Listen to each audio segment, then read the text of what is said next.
All the United States is asking for is a place called Greenland, where we already had it as a trustee, but respectfully returned it back to Denmark not long ago after we defeated the Germans, the Japanese, the Italians, and others in World War II. We gave it back to them. We were a powerful force then, but we are a much more powerful force now. After I rebuilt the military in my first term and continue to do so today, we have a budget of $1.5 trillion. We're bringing back battleships. The battleship is 100 times more powerful than the great battleships you saw in World War II, those great, big, gorgeous ships, the Missouri, the Iowa, the Alabama. Because I thought maybe we could take them out of mothballs. They said, no, sir, these ships are 100, think of that, 100 times more powerful than those big, magnificent pieces of art that you saw so many times ago, that you still see on television. You say, wow, what a force. 100 times, each ship 100 times more powerful than the big battleships of the past. So that was the end of the mothball story. So what we have gotten out of NATO is nothing except to protect Europe from the Soviet Union and now Russia. I mean, we've helped them for so many years. We've never gotten anything, except we pay for NATO. And we paid for many years until I came along. We paid for, in my opinion, 100% of NATO because they weren't paying their bills. And all we're asking for is to get Greenland, including right title and ownership, because you need the ownership to defend it. You can't defend it on a lease. Number one, legally it's not defensible that way, totally. And number two, psychologically, who the hell wants to defend a license agreement or a lease, which is a large piece of ice in the middle of the ocean where if there is a war, much of the action will take place on that piece of ice. Think of it. Those missiles would be flying right over the center of that piece of ice.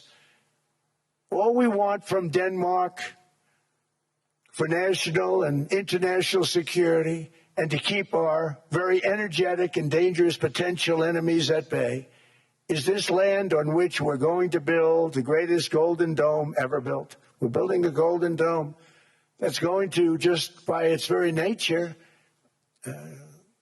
going to be defending Canada. Canada gets a lot of freebies from us, by the way. They should be grateful also, but they're not. I watched your prime minister yesterday. He wasn't so grateful. But they should be grateful to us. Canada lives because of the United States. Remember that, Mark, the next time you make your statements. What we did for Israel was amazing, but that's nothing compared to what we have planned for the United States, Canada, and the rest of the world. We are going to build a dome like no other. We did it for Israel. And by the way, I told Bibi, stop taking credit for the dome. That's our technology. That's our stuff. But they had a lot of courage, and they were good fighters, and they did a good job, and we wiped out the Iran nuclear threat like nobody can believe. Nobody's ever seen anything like it. That, Venezuela, taking down Soleimani, wiping out al-Baghdadi when he tried to reinstitute ISIS. We did a lot. I did a lot of big things, all perfectly executed. Everyone was perfectly executed. Somebody told me that, a military expert told me, sir, everything you've done has been perfectly executed. I said, I know. So other presidents have spent, whether foolishly or not, trillions and trillions of dollars on NATO and gotten absolutely nothing in return. We've never asked for anything. It's always a one-way street. Now they want us to help them with Ukraine. And let me say, we're going to. I'm really helping, not even them. I want to see, last week, if you saw, it was 10,000 soldiers, but last month it was 31,000 soldiers died. 31,000, that's this room times, the number of people in this room times 30. Think of it. 30,000 soldiers died in 1 month. The month before it was 27,000. The month before that it was 28,000. The month before that it was 25,000. It's a bloodbath. over there. And that's what I want to stop. It doesn't help the United States, but these are souls. These are young people. Look like you, look like some of you right in the front row. They go to war. Their parents are so proud. Oh, there he goes, comes back. 2 weeks later, they get a call. Your son's head's been blown off. I want to stop it. It's a horrible war. It's the worst since World War II. They keep going. They'll exceed World War II. The numbers are staggering, how many people they've lost. They don't want to talk about it. Ukraine and Russia lost just tremendous amounts.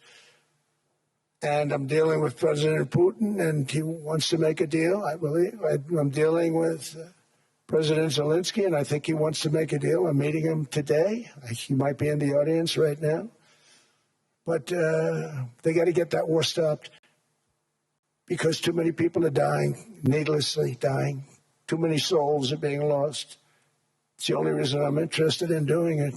But in doing it, I'm helping Europe, I'm helping NATO, and I've until the last few days when I told them about Iceland, they loved me.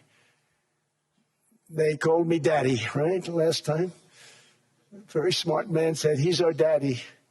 He's running it. I was like running it. I went from running it to being a terrible human being. But now what I'm asking for is a piece of ice, cold and poorly located, that can play a vital role in world peace and world protection.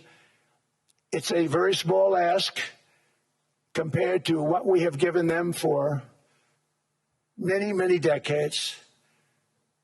But the problem with NATO is that we'll be there for them 100%. But I'm not sure that they'd be there for us. If we gave them the call, gentlemen, we are being attacked. We're under attack by such and such a nation.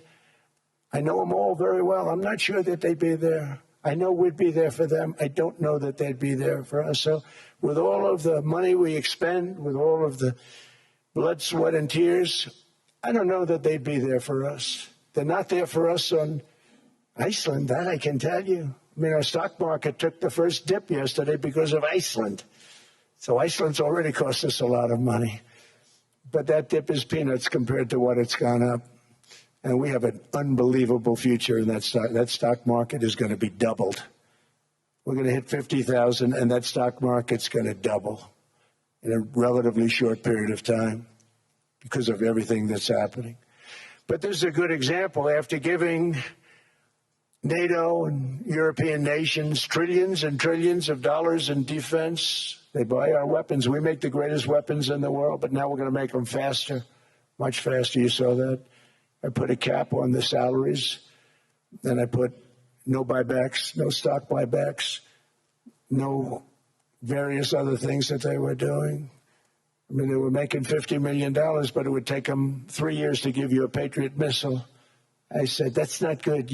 My chauffeur can do a better job than that, and he makes slightly less than 50. They make big salaries. If they're going to make those big salaries, they're going to have to produce a lot faster. The good news is we have the greatest equipment in the world. Now we're going to start making it a lot faster. They're going to build additional plants. And all of the money that goes into stock buybacks is going to go into building plants. We're not allowing stock buybacks by defense companies any longer. They're going to build new plants to make Tomahawks, Patriots. We have the best equipment, F-35s. F-47, the new one just coming out. They say it's the most devastating plane, fighter jet ever. Who knows? They called it 47. If I don't like it, I'm going to take the 47 off it. I wonder why they called it 47. We'll have to think about that. But if I don't like it, I'm going to take that 47 off. But it's supposed to be the Stage 6. It's supposed to be the first Stage 6 plane, undetectable, like our B-2 bombers were undetectable. They flew right over Iran. They were undetectable. And they did their job, and they got the hell out of there.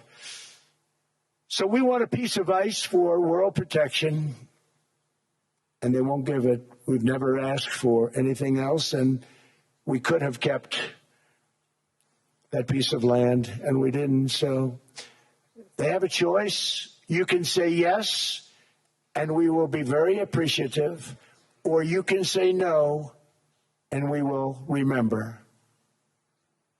A strong and secure America means a strong NATO.